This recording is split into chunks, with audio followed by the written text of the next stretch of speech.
Southwestern Hotel, Bournemouth, a look back. Located at 140 Holdenhurst Road off Northcote Road, Bournemouth, Dorset. The Southwestern Hotel was built in the 1880s to cater to railway passengers rather than the traditional holiday trade. Still listed as a hotel in 1975, its exact closure date remains unclear.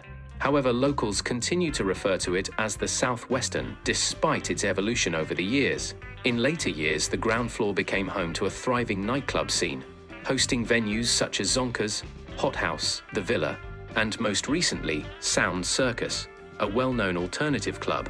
On the Holdenhurst Road frontage, Samsons Bar, previously the Front Room Bar and Grill, was rebranded as the Lion's Head Public House in 2006. The upper floors transitioned into affordable accommodation, and after a period of being painted black and looking somewhat neglected, the building received a fresh, lighter paint job in 2008.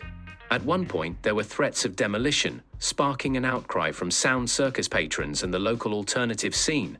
Fortunately, for now, the building remains standing. Let's take a look at what this historic location looks like today.